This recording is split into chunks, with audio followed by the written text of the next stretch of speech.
Det är nog tidigt att prata med Lilla, det tror jag.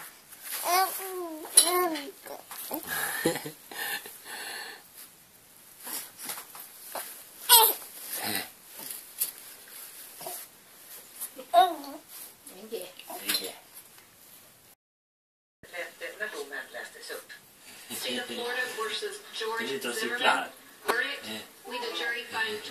Vad gjorde inte skedet för en överläggning som varade i mer än 16 timmar? Zimmerman så stillsamt lättade ut när han kom på skedet. Där var många inbrott och fattade tankar mot Trayvon Martin när han en kväll i februari förra året gick genom området. Pappa går till jobbet, kommer hem och knullar liksom. Män och kvinnor kompletterar varandra. Kvinnor är mjuka och omhändertagande och sånt där. Och män är stora och starka och tuffa och sådär. Men män och kvinnor kompletterar varandra och det måste vi liksom... Lyssna på mig, jag får så här säger hon.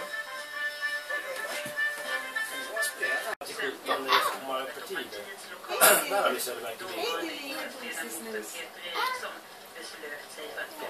Sandberg 15 år senare i grillstugan. Han gick ju bara in på kommunhuset samma dag tror jag snabbare. Men det var vatten och alla typ kaffe. Peter Eriksson åkte hem från riksdagen, sydde ihop en från Socialdemokraterna. Det var nästan som en revolution i Röda Kalix.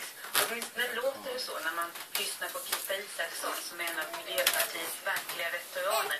En av dem som var med